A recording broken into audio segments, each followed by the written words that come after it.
बात करें तो लास्ट में हमने आप लोगों को टास्क दिया था, जिसमें आपको ये इन्फॉर्म किया था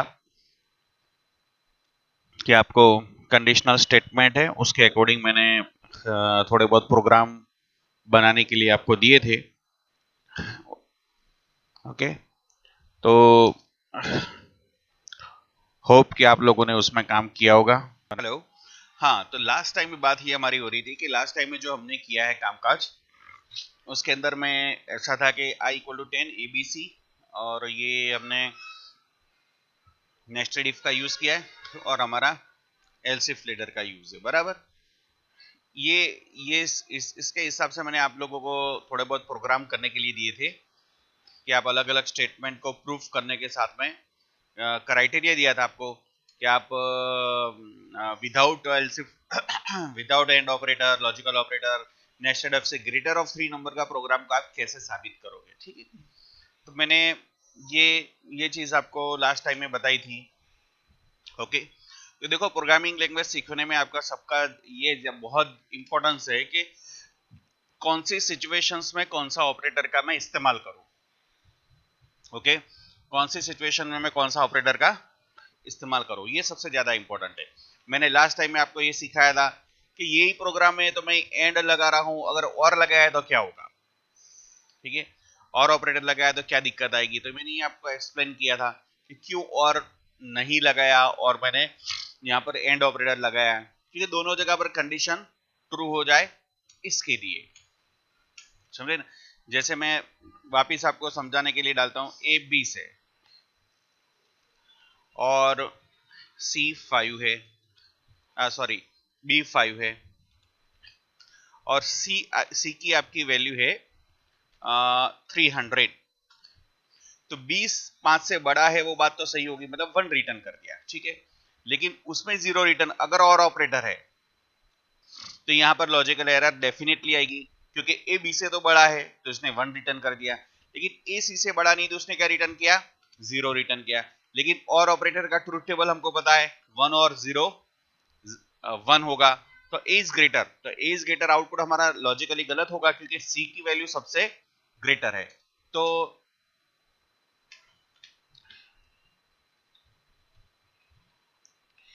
ये हमने किए, आउटपुट में क्या आ गया, ए इज ग्रेटर, ठीक है। तो ये तो गलत हो गया हमारा, इस तरीके से काम नहीं चलेगा। तो दैट मीन्स एंड हमारा क्या काम करता है, तो प्रोग्रामिंग लैंग्वेज में हम मशीन को क्या समझा रहे बात कि भाई ए बी से भी बड़ा हो और ए सी से भी बड़ा हो, दोनों से बड़ा है तो ही ए ग्रेटर है। ओके, तो ये सिचुएशंस आएगी तो ही, मतलब चलो इसी सिचुएशन में अगर एंड ऑपरेटर है तो वो क्या करेगा, 1 एंड 0, 1 एंड 0 क्या हो गया, 0, दैट मींस कंडीशन रॉन्ग, वो सेकंड स्टेटमेंट पे चेक करने के लिए जाएगा, ठीक है।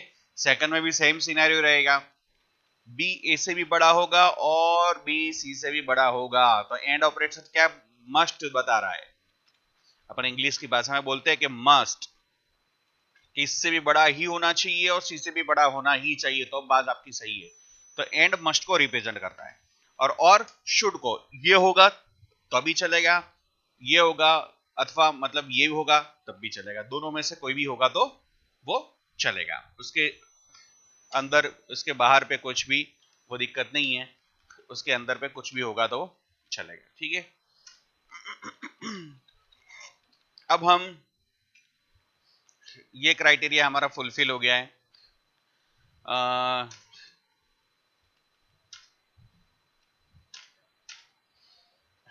समझे, तो अब हम जा रहे हैं कि भाई ये प्रोग्राम अगर करना है, इसमें तो बहुत सारे प्रोग्राम बन सकते हैं, लेकिन एक और प्रोग्राम के बारे में डिस्कस करूंगा कि भाई प्रिपेयर मार्कशीट, मैं उसको वर्ड में लिखूं ताकि आपको ज्यादा पता चले।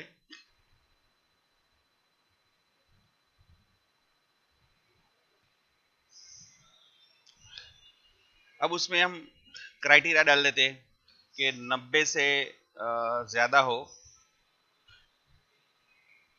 और 100 से लेस देन 100 से कम हो, ठीक है। तो हम डाल देते A plus plus grade. Criteria number 1,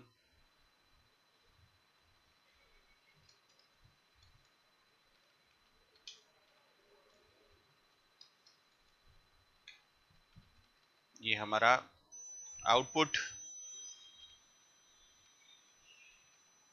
आना चाहिए A प्लस प्लस, ठीक है। सेकंड,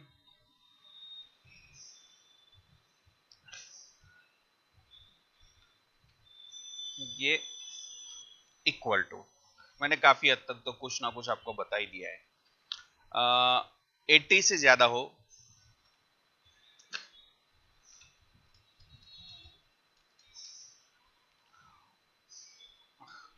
और 90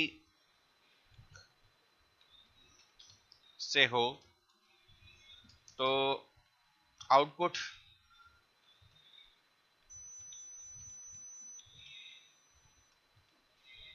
B प्लस प्लस।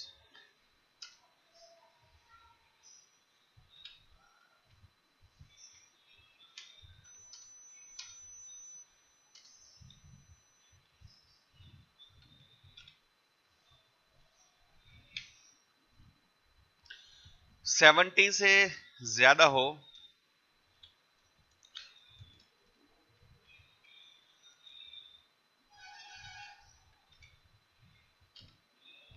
और 80 या 80 से कम हो तो आउटपुट विल बी द, इसमें सॉरी A प्लस प्लस नहीं डालेंगे हम, A only A plus, output डाल देंगे हम A ग्रेड डाल देंगे, ठीक है। जो भी रूल्स हो हम इसको वो कर सकते हैं।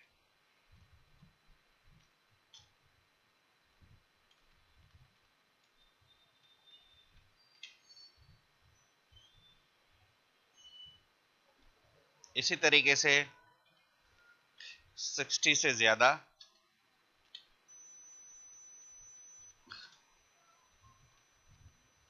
और 70 से कम,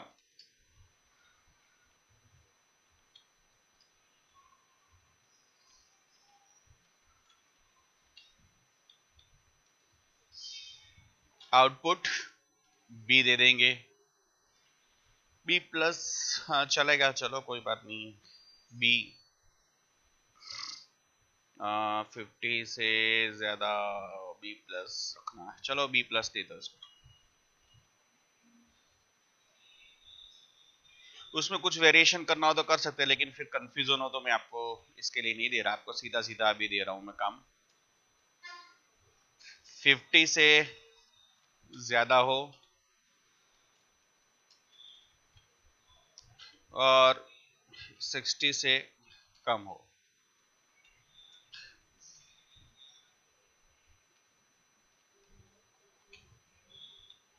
आउटपुट होगा C प्लस,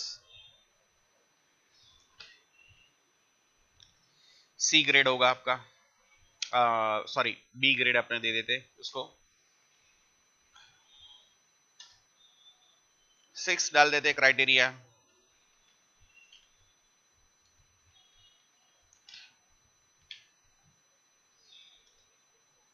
40 से ज्यादा हो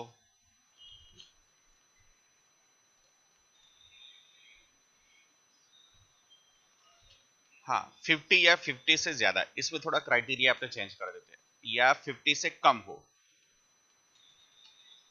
तो उसमें हम डाल देंगे आउटपुट हमारा आएगा पास क्लास, ओके। और 7 क्राइटेरिया हमारा ये है, अगर 35 है या 35 से ज्यादा है और 40 या 40 से कम है तो उस सिचुएशंस में हमारा आउटपुट होगा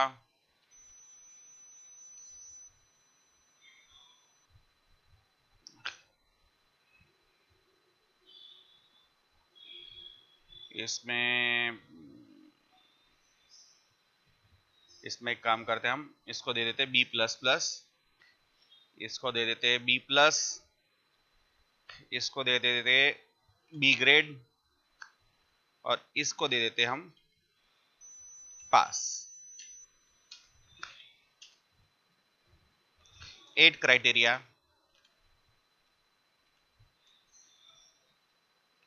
अगर 35 से कम है, कुछ भी हो जो भी, तो हमारा आउटपुट आएगा फेल। वापिस रिपीट कर दूं आपको कि सबसे पहले 90 या 100 के बीच में है या 100 है तो आउटपुट ए प्लस प्लस, 80 से ज्यादा है और 90 या 90 से कम है तो ए प्लस, 70 से ज्यादा 80 से प्लस है तो ए, 60 से 70 से बी प्लस प्लस, से ये तो बी प्लस, 40 से ये बी हो गया और ये हमारा पास हो गया, और फिर 35 से लेस देन हो गया तो क्या हो गया, फेल हो गया। तब इसी को आप कुछ भी यूज करें। सबसे पहले तो मैं आपको यही बताऊंगा आसान तरीका, इसमें एलसिफ लेडर का यूज करो, बराबर। इसके बाद नेस्टेड इफ से है तो नेस्टेड इफ से आपको टिपिकल पड़ जाएगा, छोड़ो अभी हटाओ, एलसिफ लेडर से ही लिखो। आप ये प्रोग्राम को साबित करें कि कैसे काम करेगा, समझ रहे बात। तो ये आप कंप्लीट करें, है ना।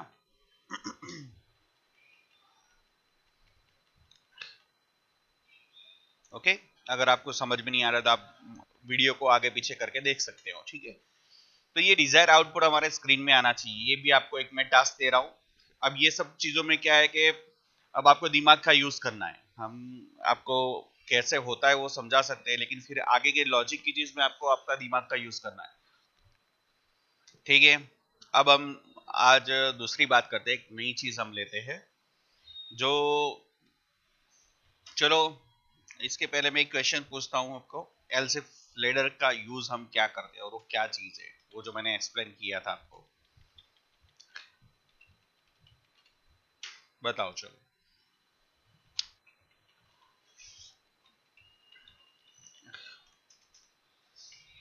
एलसिफ लेडर का यूज आपको ये करना है कि बहुत ज्यादा, मतलब एलसिफ लेडर क्या चीज होती है, जैसे बहुत सारी कंडीशन है, उसमें से एक कंडीशन को वो ट्रू करता है। मल्टीपल कंडीशन होती है, उसमें से एक कंडीशन को क्या करता है, वो एग्जीक्यूट करता है, ठीक है।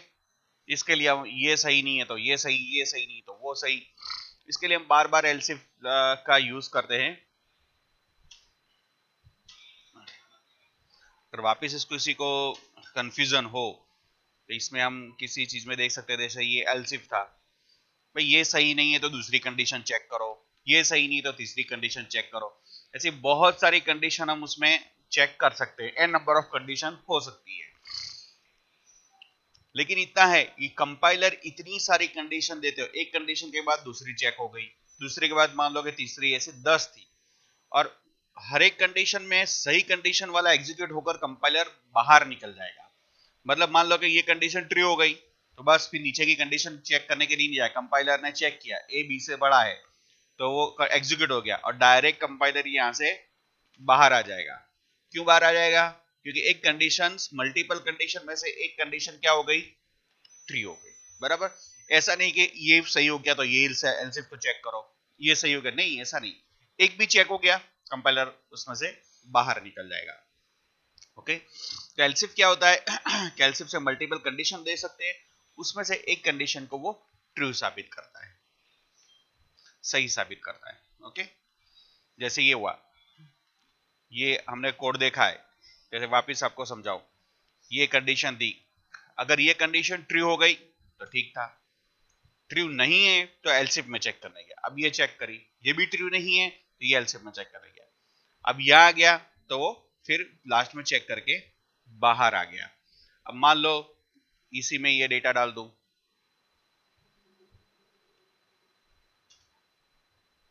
500, अब मैंने 500 चेक करा, ये नहीं, अब ये बी ए से भी बड़ा साबित हो गया और सी से बड़ा ये, तो देखो अब बी आ गया, अब वो सी का चेक करने नहीं जाएगा, डायरेक्ट बाहर आ जाएगा। इसका मतलब क्या है कि मल्टीपल कंडीशन में से कोई भी एक कंडीशन को वो एल्स इफ लीडर एग्जीक्यूट करता है ना। चेक मल्टीपल करता है जब तक ट्रू नहीं होगी तब तक, लेकिन एग्जीक्यूट ओनली वन करता है। ये खास बात याद रखने की एल्स इफ लीडर के लिए, ये चीज इंपॉर्टेंट है। मैं नोट करके लिख देता हूं।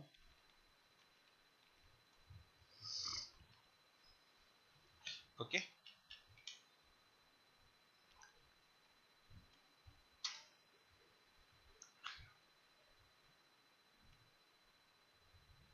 अब कई बार ये ऐसा भी होता है, ऐसा भी लिख सकते हैं, बहुत सारी कंडीशन है चेक करिए, बोले कोई भी कंडीशन ट्रू नहीं है तो क्या होगा, सारी की सारी कंडीशन ट्रू नहीं है तो वो क्या करेगा लास्ट में जाकर, अगर हम एल्स दे देंगे तो एल्स में चला जाएगा, अगर नहीं देंगे तो डायरेक्ट बाहर आ जाएगा। जैसे हम ये बताएं फॉर एग्जांपल, ये कंडीशन ट्रू नहीं है, ये भी ट्रू नहीं है, ये भी ट्रू नहीं है, सारी की सारी गलत है, तो हम क्या कर सकते हैं, ये एल्स में चला जाएगा। और हम उसको ऐसा कर सकते हैं,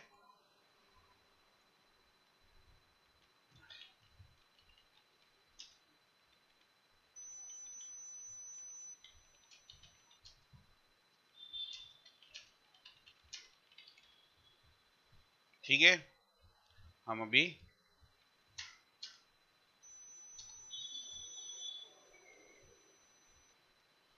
ये बाहर आ गया, ये बाहर ये कंडीशन ट्रू गया। हम ऐसा कुछ करते हैं कि दोनों सारे के सारे डेटा इक्वल डाल देते हैं, ठीक है, तो कोई भी कंडीशन ट्रू नहीं करेगी। अब इसमें चेक करते हैं क्या होगा,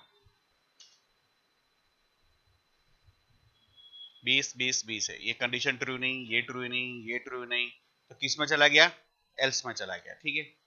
अगर एल्स नहीं होता तो कुछ भी आउटपुट दिए बिना बाहर निकल जाता कंपाइलर।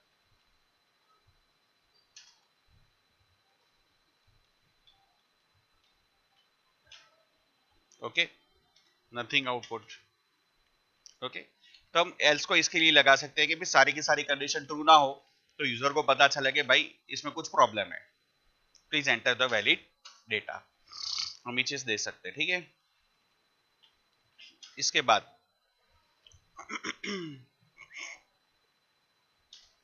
हम जो अभी बात कर रहे थे स्विच स्टेटमेंट के बारे में हम लोग डिस्कस कर रहे थे, ठीक है।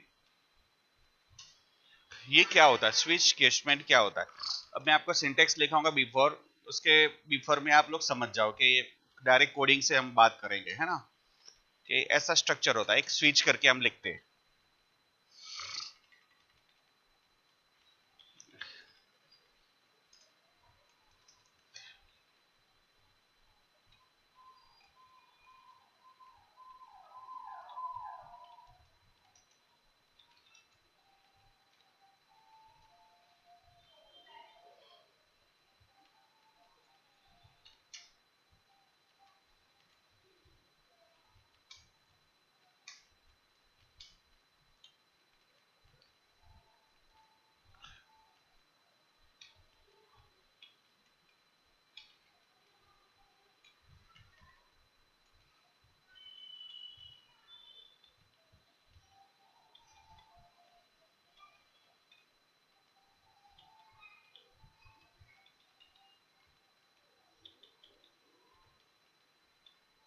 राइट,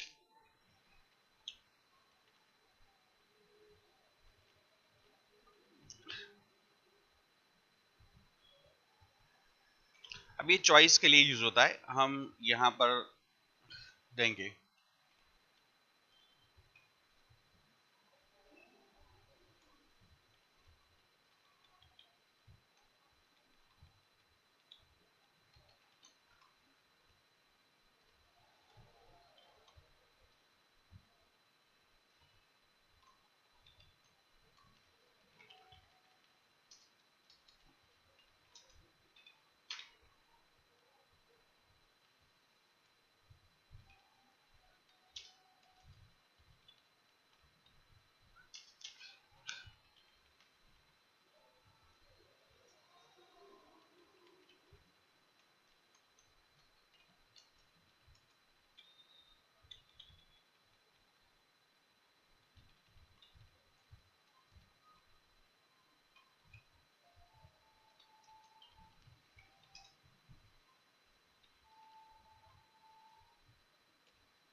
देखो सारा का सारा क्यों लिखा जाता है वो मैं आपको अभी बताऊंगा। टोटल होकर हमारे पास 5 केस है, तो हम 5 सिचुएशन है, केस 2, केस 3, केस 4, केस 5। हम इसी तरीके से करेंगे, 2, 3, 4, 5। तो देखो यहाँ blue, red, pink, yellow, red, pink, yellow, white, ये हमने दे दिया। ये हमारा चॉइस स्टेटमेंट है। अब यहाँ हम क्लियर स्क्रीन, जैसे कई बार होता है आपने मोबाइल में सुना होगा कि प्रेस हिंदी के लिए 1 दबाए, गुजराती के लिए 2 दबाए, इंग्लिश के लिए 3 प्रेस करें, तो वो उसी के लिए हम स्विच केस का यूज करते हैं कि कौन सा कोड को हम एग्जीक्यूशन में लेंगे। ठीक है,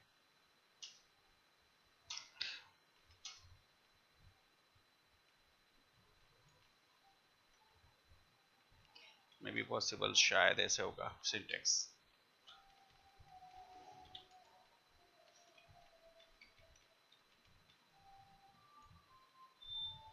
पहले आउटपुट आपको बताऊंगा, फिर कंपाइलर का फ्लो बताऊंगा, तो पूरा कंसेप्ट क्लियर हो जाएगा आपका। क्या करना है हमको, क्या लाना है, फिर कैसे आया वो समझेंगे हम। देखो हमने 1 किया तो क्या आ गया, ब्लू आ गया।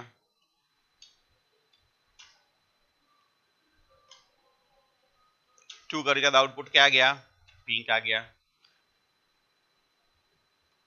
इसी तरीके से मान लो कि 4 करता हूं तो येलो आ गया। ठीक है, अब ये इतना तो आपको पता चल गया। जब चॉइस केस होती है, इसके लिए हम स्विच केस का यूज करते हैं। जब चॉइस वाली सिचुएशन होती है, अब ये हमारी स्क्रीन में आ गया और हमने यहाँ पर कंपाइलर को बोल दिया कि मुझे 4th नंबर की चॉइस चाहिए। ठीक है, तो आप जैसे मोबाइल में बटन में प्रेस करते हैं 1, 3, इस तरीके से जो चॉइस आप CH में अभी क्या वेरिएबल में क्या स्टोर हो गया, 4, तो दैट मीन्स 4 नंबर का केस है वो एग्जीक्यूट होगा, बाकी के केस सारे के सारे इग्नोर हो गए। तो वो directly you select the yellow, direct compiler कहां आ गया भाई, बाहर आ गया। क्यों बाहर आ गया, क्योंकि उस टाइम के अंदर में जो ये 1 था, केस 1, 2, 3 लिखा है हमने, तो जो CH मोड है, जो CH मोड है वो केस की वैल्यू के साथ में चेक होता है। हमने CH की वैल्यू क्या थी, 4 डाली, तो ये 4 नंबर का केस के साथ मैच करेगा। मैच करेगा तो प्रिंट करेगा, प्रिंट करने के बाद में वो डायरेक्टली क्या करेगा, ब्रेक में से बाहर आ जाएगा। ठीक है, तो वापिस में डालता हूं कोई वैल्यू, दोबारा रिपीट करता हूं। 3 डाला, 3 डालने के बाद केस 3 एग्जीक्यूट हुआ और लूप में से वो बाहर आ गया। ठीक है, इस तरीके से केस हमारा एग्जीक्यूशन में जाता है। अब ठीक है, अब मान लो कि मैंने ये चीज डाली है, तो ये क्यों डाली है, ये चीज मैंने डाली है कि ये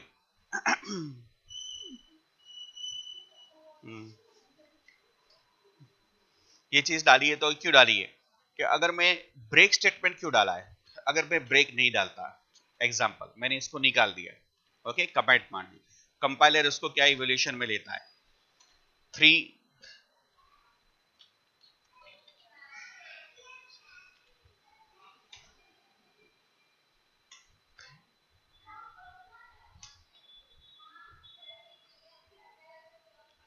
वापस करना पड़ेगा, ठहरो, यहां पर मैं 3 डालता हूं। ठीक है, तो 3rd नंबर का केस एग्जीक्यूट हुआ, लेकिन ब्रेक नहीं था, तो ब्रेक नहीं हुआ तो कंपाइलर क्या होगा, वापस वो 4th में घुस जाएगा। क्यों, क्यों ऐसा होगा, ये कंडीशन तो यहाँ चेक हो रही है, कंपाइलर पे का जो कोड लिखा होगा वो स्विच केस में बिफोर लिखा है भाई ये केस में जो नंबर आ रहा है वो नंबर अगर मैच हो रहा है तो ठीक, अंदर जाके कंपाइलर की मैच करने की कैपेसिटी खत्म हो जाती है। तो उसने की केस 3 में घुस गया कंपाइलर, तो ब्रेक नहीं मिला, ब्रेक नहीं मिला तो ऑटोमेटिकली इसको केस नहीं समझा उसने, उसने इसको क्या समझा, स्टेटमेंट समझा, और स्टेटमेंट समझ के वो डायरेक्टली क्या हो गया, कंपाइलर ने प्रिंट एफ को करा, क्या गया, you pink, you select pink, you sing, you select yellow, दोनों आउटपुट आ गया। कई बार वाइवा इंटरव्यू में पूछा जाता है, ये मतलब ब्रेक सिंटेक्स एरर नहीं देगा, ब्रेक नहीं लिखने के कंपाइलर को एरर देने वाला नहीं है, लेकिन ब्रेक ना होने की बिना के ऊपर में मल्टीपल चॉइस उसके बाद के जो केस स्टेटमेंट है वो खुद ब खुद एग्जीक्यूट हो जाएंगे, जो टेक्निकली रॉन्ग होगा, समझे। इसके लिए हम ब्रेक को डालते हैं। तो हमारे ये अंडरस्टैंड करना है कि ये मतलब ब्रेक लिखने से कंपाइलर को, ये स्टेटमेंट के बाद कंपाइलर को ब्रेक मिलता है तो कंपाइलर उसको बाहर निकलता है, ब्रेक का कीवर्ड का यूज कंपाइलर बाहर निकलने के लिए यूज करता है, ठीक है। अब मान लो कि वही 3 देंगे तो उसने पिंक लेकर वापस ले लिया और अंदर नहीं गया, ओके। अब सीधी सी बात है, अभी चॉइस 5 है, लेकिन कुछ यूजर को जो नहीं दिया होता वो ज्यादा करने का मन होता है। जैसे 5 केस है तो कोई किसी को मन होता है कि भाई भाई नाउ 9 प्रेस करूं क्या होता है, तो इसमें कुछ भी आउटपुट नहीं आया तो वो प्रॉब्लम, लेकिन यूजर को बताना पड़ेगा भाई तूने गलत प्रेस किया है ना। तो जब ऐसा कुछ होता है तो उसके लिए हम एक स्टेटमेंट डाल देते हैं,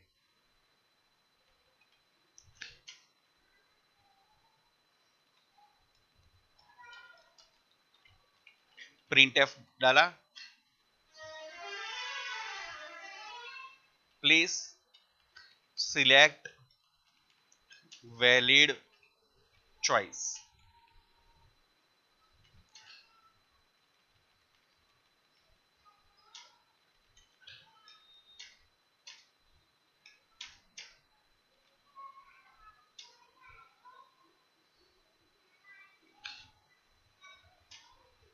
आ गया, हमने कोई भी चॉइस को एंटर किया, सीक्वेंस वाइज रन करके देखना हो तो आप उससे देख लो।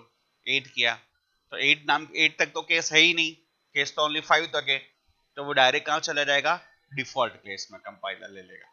डिफॉल्ट में जाने के बाद क्या था, please select valid choice, okay. तो ये ऑलरेडी स्विच केस में था। तो स्विच केस का दूसरा यूज क्या है कि multiple times of else if ladder, else if ladder अगर हमको बार बार यूज करना है, एलसिफ लेडर मल्टीपल टाइम्स, तो बेटर है कि यार आप इसकी जगह पर स्विच केस यूज करें, तो avoid more than one else if we can use this one, okay. और चॉइस देने से यूजर को स्क्रीन में आउटपुट में डिस्प्ले होने में ये महसूस होता है कि कुछ मुझे एंटर करना है, तो एक कन्वीनियंट रहता है यूजर्स के लिए, इसके लिए देते हैं। लेकिन आगे में आपका इसका लूप के साथ में क्या यूज होता है उसको लेंगे। जैसे अभी तो फिलहाल हमारा ऐसा है कि हमने 1 2 3 4 5 डाला तो चालू रहा, लेकिन एक आउटपुट के बाद हम स्क्रीन में से टर्मिनेट हो जाते हैं। अगर हमको ऐसा प्रोग्राम बनाना है कि बार बार प्रोग्राम यूजर यस लिखे या यूजर 1 लिखे तब तक प्रोग्राम वो चालू रहे, तब तक यूजर को चॉइस पूछता रहे, तो उसके लिए क्या करेंगे, तो उसके लिए फिर आगे का मैकेनिज्म लूप वगैरह का आता है, तो उसके बाद में आपको उसके बारे में थोड़ा नॉलेज मिलेगा।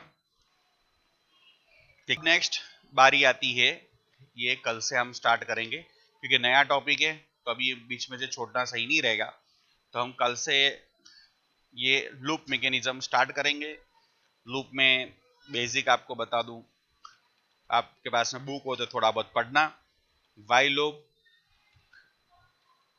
डू वाइल होता है, और थर्ड होगा फॉर लूप। तो इसके बेस के ऊपर हम लोग आगे जाएंगे, ठीक है। Thank you. तब तक हम नेक्स्ट लेक्चर के लिए कल मिलेंगे।